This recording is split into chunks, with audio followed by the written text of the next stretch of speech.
Resenhas com Lenilson Albuquerque.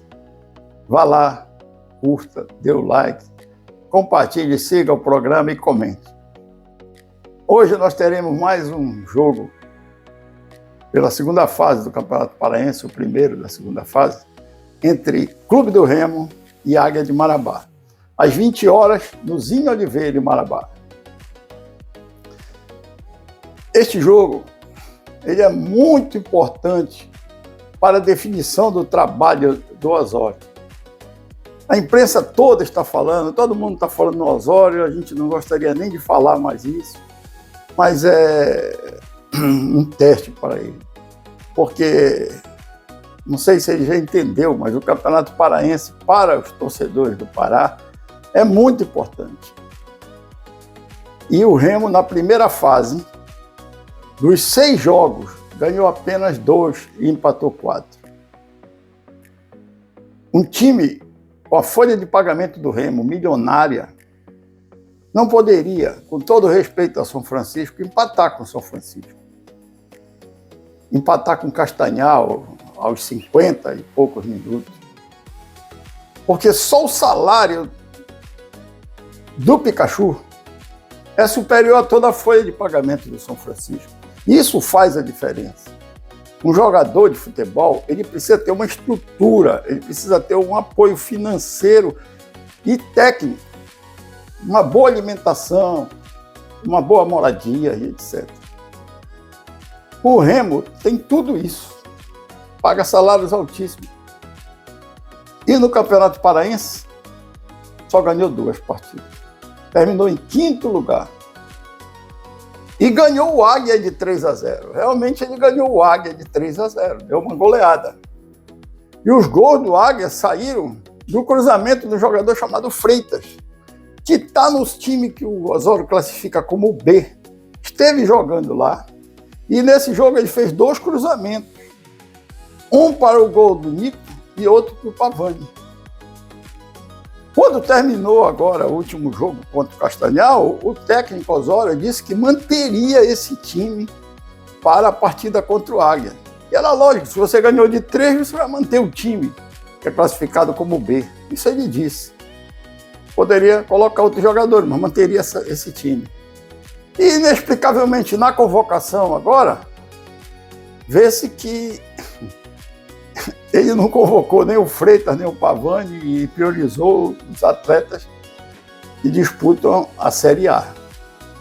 Ora, se você está entrosado no time B, já ganhou de 3-0, é apostar muito. E eu não gostaria mais de comentar sobre isso, porque está todo mundo comentando. O que eu gostaria de lembrar é que um salário altíssimo, segundo a imprensa, 500 mil do Osório, para um técnico que não tem títulos. O Osório vem da Colômbia, que não tem histórico de vitória, ganhou uma vez a Libertadores, mas há muitos anos. E na Libertadores é só o Peñarol do Uruguai, o Boca Juniors e o River Plate. E os outros são os times do Brasil, os 10 times que já ganharam Libertadores. Inclusive, nos últimos 7 anos, os times brasileiros têm vencido todas as Libertadores. O Osório, que já treinou, já foi auxiliar técnico no Manchester City por 3 anos, já treinou a seleção do Paraguai, treinou a seleção do México, treinou o São Paulo, vários times nos Estados Unidos, o Atlético Paranaense. Ele não tem títulos. Os títulos que ele tem é de algumas taças lá na Bolívia, na Colômbia, e uma taça na África, que chamam de taça, é liga e taça. E não se sabe precisamente que série é, mas acredita que seja a primeira divisão. Mas é só na Colômbia que não tem histórico de bom futebol. De forma tal que nós estamos diante de uma situação em que o técnico joga 3 partidas na Série A, empata 2 e perde 1. Perdeu por Vitória, que nos outros 2 jogos teve derrota também. Não ganhou mais ninguém. Então agora nós estamos com um jogo hoje. A torcida quer acreditar no trabalho do Osório. Houve uma evolução no jogo contra o Atlético Mineiro, mas é uma incógnita, não se sabe o que vai acontecer daqui para frente. Vamos torcer para hoje à noite o Remo se classificar. É necessário manter uma estabilidade, uma paz dentro do Remo. Que todos torçam para que o Osório dê certo. Porque a contratação, do meu ponto de vista, foi equivocada. No Paysandu, bom, o Paysandu deu chance para 11 atletas da base. Colocou os atletas num hotel, deu condições de alimentação, deu suporte. E esses atletas, todos eles já estrearam no profissional. E todos eles foram satisfatórios. De tal forma que o Internacional já fez uma proposta, segundo a imprensa, agora pelo Pedro Henrique, o volante Pedro Henrique. Ora, se o Paysandu vender o Pedro Henrique, ele paga todas as despesas com base e sobra muito dinheiro, porque o investimento é pequeno. E no dia que os dirigentes do Pará entenderem que a chance é investir na base, porque eles jamais vão ter 260 milhões para dar no Paquetá como o Flamengo deu. Então, a saída tem que ser base e o passado demonstrou isso. O Paysandu foi vencedor em 2021, 2001, 2002, 2003, até 2005 com um time base paraense. 7 atletas formados na divisão de base do Pará.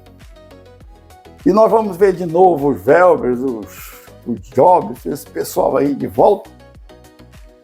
E o reflexo do Internacional se interessar pelo Pedro Henrique já mostra que está no caminho certo.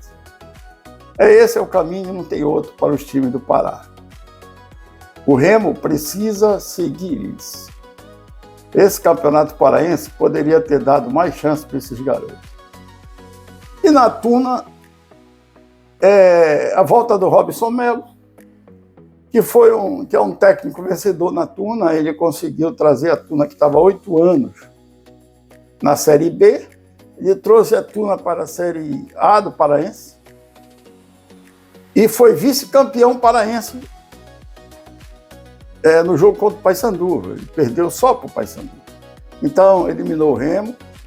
Então, é um técnico que, apesar de não ter classificado entre os 8 São Raimundo, mas com a estrutura que a Tuna tem, a gente acredita que ele tem muita chance de até para as finais do Paraense. E, se Deus quiser, ele conseguir levar a Tuna para a Série C. Por hoje é só, amigo. Um abraço e vamos aguardar o jogo logo mais.